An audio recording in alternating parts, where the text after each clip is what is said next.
Reza untuk pemberian penghargaan Circular Township Award Sinar Maslen dan BSD City.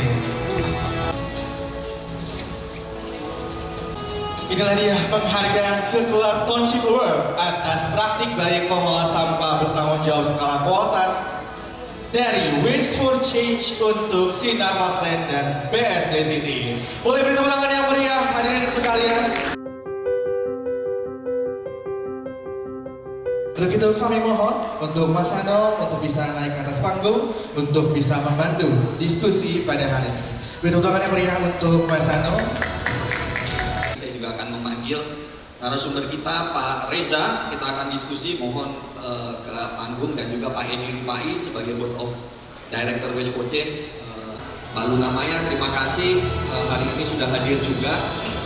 Kita langsung saja, hari ini temanya adalah pentingnya circular economy dalam skala kawasan gitu ya. Sebenarnya yang pertama, apa latar belakang dari mendukung Waste for Change dan juga bisa berkolaborasi bersama-sama dengan Sinar Maslen, karena kami juga dijodohkan oleh Pak Edi Rifai untuk kami sebisa mungkin plastik-plastik yang kita angkut dari rumah-rumah, dari mall-mall, itu untuk kemudian kita kelola, karena bakal ada program dari Sinar Maslen dengan teman-teman Chandra Asri untuk mengaspal jalan. Nah, jadi motivasinya apa nih Pak? Kenapa Barito Pacific dan juga Chandra Asri sangat mendukung Waste for Change gitu ya? Mungkin tadi diulas sedikit. Nah di sini kita ingin perdalam. Silakan.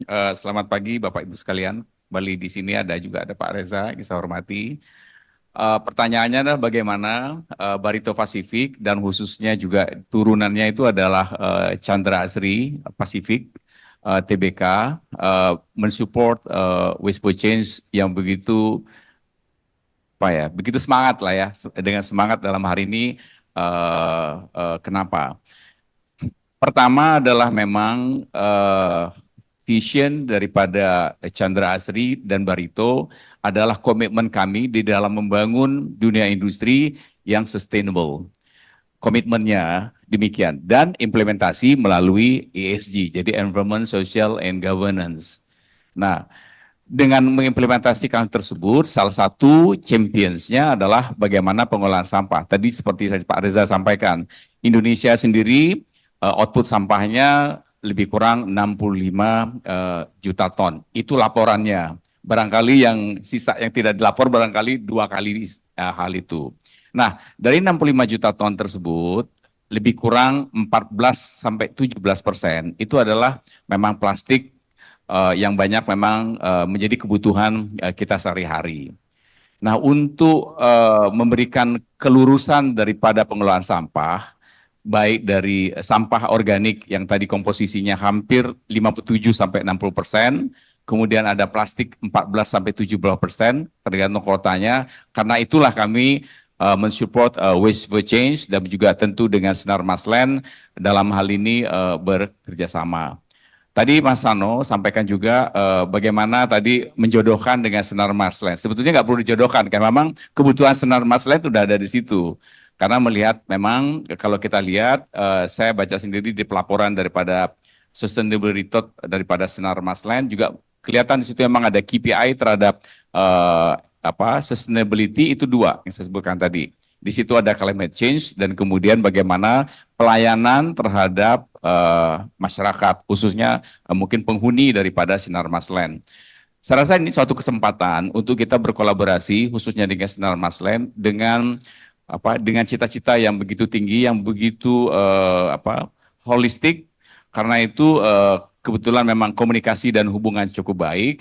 Karena kita bentuklah semacam end-to-end waste management pada akhirnya, yaitu bagaimana pengelolaan sampah yang dilakukan ini untuk dapat mengurangi beban pada lingkungan kepada TPA. Nah, di dalam sampah itu sendiri kita ngelihat ada value. Jadi makanya kita bilang bahwa plastik itu terlalu mahal untuk disampah. Nah, itu kita terjemahkan. Nah, salah satunya kita pilah. Nah, pilah yang menjadi pilihannya itu yang bermanfaat itu menjadi daur ulang.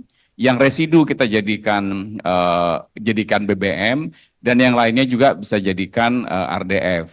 Pak Reza, Sinar Maslen, Building for a Better Future.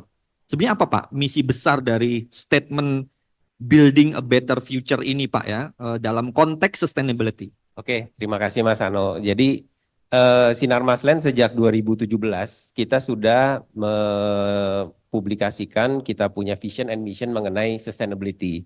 Itu kita bagi menjadi 4 pilar.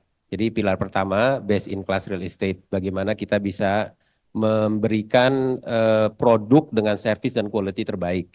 Yang kedua ini adalah terkait the environment and sustainability and climate change.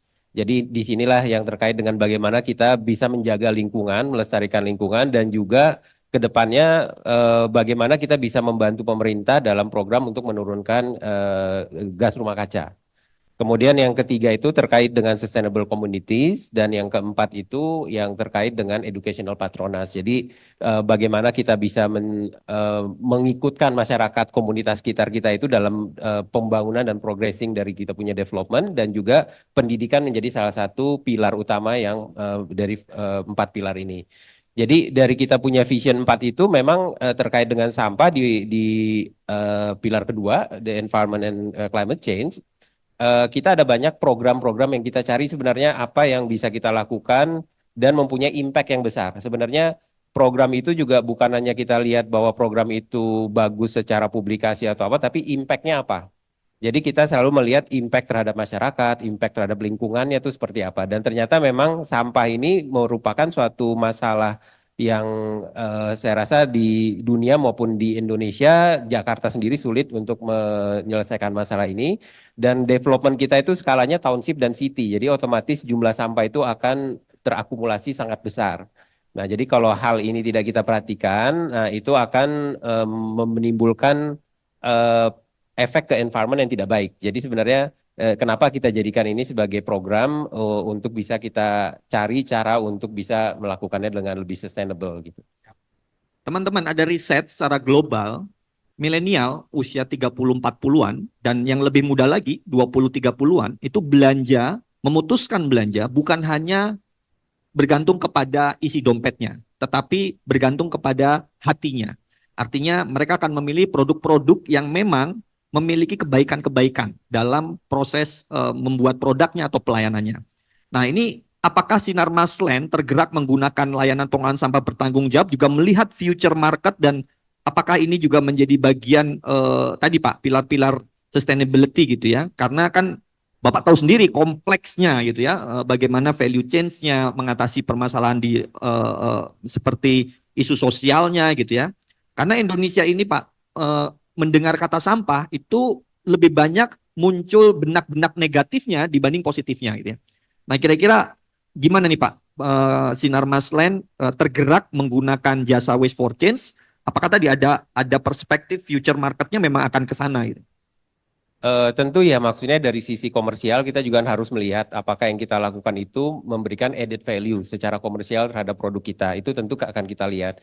Tapi sebenarnya kalau kita perhatikan awareness dari masyarakat, milenial dan yang lainnya itu baru kelihatan sangat tinggi itu dalam 2-3 tahun belakangan. Gitu. Jadi kita terus dari sejak 2017 kita lakukan survei, tiap tahun kita lihat, dan dari 2017 sebenarnya masih agak rendah ya. Tapi kalau kita lihat 3 tahun terakhir cukup eksponensial gitu ya. Awareness dari market, terutama dari milenial juga mengenai unsur-unsur environment ini.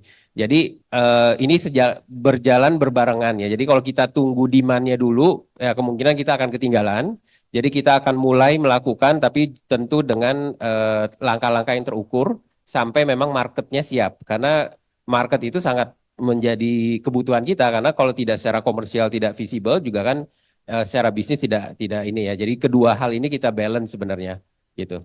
Pagi ini Happy World Environment Day.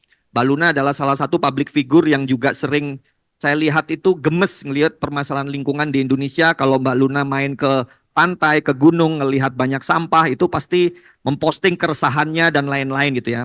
Pertanyaannya ada 2, cuman saya tambah 1 sebagai pengantarnya nih. Kenapa kok invest ke Waste for Change? Kenapa Mbak? Kenapa ya? Ya karena tadi yang Mas Eno ceritakan ya, ada kegelisahan di hati saya tentang pengolahan sampah di Indonesia. Ya sebagai apa ya, sebagai masyarakat ya, saya juga udah menggunakan jasa Waste for Change sebelum jadi investor ya Mas ya sebenarnya. Karena memang awalnya sebagai customer dan memang sebagai seorang yang concern terhadap pengolahan sampah di Indonesia. Jadi ya itu, usut ketemu usut ternyata ketemu Waste for Change dan dapat informasi juga kalau sedang mencari investor at that time. So I was like really bisa dibilang sangat tertarik dan sangat antusias sekali untuk gabung di Waste for Change karena memang visi dan misinya dan kegelisahannya untuk pengolahan sampah sirkular ini cukup align dan sama. Oleh karena itu makanya jadilah investor di Waste for Change. Ya, thank you Mbak Luna. Berikutnya nih pertanyaan intinya. Gimana tanggapan Ya. Mbak Luna Maya melihat komitmen dan pencapaian BSD City dalam mengelola sampahnya nih? Ya, thank you pertanyaannya. Yang pasti sih super happy banget ya. Aku pribadi ini seneng banget gitu dengan pencapaian yang luar biasa karena ini benar-benar bisa mampu ya mengimplementasikan pengolahan sampah yang lebih bertanggung jawab ke seluruh kawasan, terutama perumahan yang mudah-mudahan bisa merata di seluruh Indonesia ya. Tapi yang pastinya perlu awareness yang lebih atau kesadaran. Dan ini juga kerjasama yang baik banget menurut saya. Dan ini perlu lebih banyak lagi teman-teman perumahan atau teman-teman di perkantoran yang lebih skillnya lebih besar lagi untuk ikutan, untuk bergabung. Karena ya sebagai vendor kan kita pastinya pengennya ya kawasan yang penghasilan sampah atau di daerah komersil ini pengolahannya tuh lebih baik lagi gitu. Dan aku sih sangat happy sekali bahwa hari ini terjadi dan hari ini bisa benar-benar komit dari Sinarmas dan mungkin bisa diikuti oleh teman-teman yang lain juga yang punya yang punya banyak sekali lahan-lahan yang perlu dikelola sampahnya atau perkantoran atau apapun itulah. We're so open and happy pastinya. Oke, berikutnya nih, apa sih harapan dan pesan Mbak Luna Maya untuk masa depan pengolahan sampah di kawasan perumahan di Indonesia gitu ya? Karena ini kan BSD City adalah satu dari ratusan perumahan-perumahan yang ada di Indonesia gitu. Secara spesifik, apa kira-kira pesan yang ingin disampaikan? Ya, pasti ya kayak yang tadi udah saya sampaikan harapannya itu pengen diikuti oleh developer lainnya atau ya daerah komersil lainnya pastinya. Dan kita pengennya pengolahan sampah bertanggung jawab ini bisa diimplementasikan ke lebih banyak lagi kawasan. Jadi sehingga sudah menjadi satu hal yang normal. Itu harapannya. Harus kita normalisasikan ini karena sebagai warga itu harus juga mulai aware dan sadar bagaimana untuk mempunyai tempat atau lahan atau misalkan ya sebagai seorang yang bisa mengelola sampah dengan lebih ramah lingkungan, ya kita pengennya mulainya tuh dari rumah gitu. Jadi mudah-mudahan awareness ini bisa lebih berkembang dan bisa kesadarannya lebih banyak lagi dan diikuti oleh banyak lagi teman-teman yang lain. Nah pastinya kan kalau kita lihat ya warga Indonesia ini bisa dibilang aku rasa sih cukup mampu untuk membayar 50.000 per bulan lah. Aku rasa ya kalau apalagi di perumahan-perumahan menengah ke atas atau perumahan modern harusnya sih mampu. Karena kan 50.000 tuh sekarang kopi-kopi yang terkenal aja udah mahal gitu. Dan sehari kita bisa ngopi udah banyak gitu. Atau kita nonton aja udah harganya udah berapa. Masa sih 50.000 sebulan aja itu menjadi berat. Apalagi ini kan bisa menyelesaikan masalah sampah di Indonesia, juga bisa menjaga Indonesia jadi lebih indah, lebih asri, dan pastinya lingkungan juga lebih sehat, lebih baik lagi. Ya, aku rasa sih harapannya itu. Nah, kalau misalkan memang pada masyarakat yang let's say 50.000 aja nggak mampu, mungkin di sini mudah-mudahan pemerintah bisa hadir untuk memberikan subsidi bagi yang tidak mampu. Jadi ya harapannya sih itu, mudah-mudahan. Ya saya berharap semua masyarakat Indonesia mampu ya, karena ini kan kembali lagi buat diri kita sendiri yang nanti akan menikmati bagaimana Indonesia ini menjadi lebih baik lagi dan lebih bebas terhadap sampah itu sendiri. Bisa kok, bisa banget.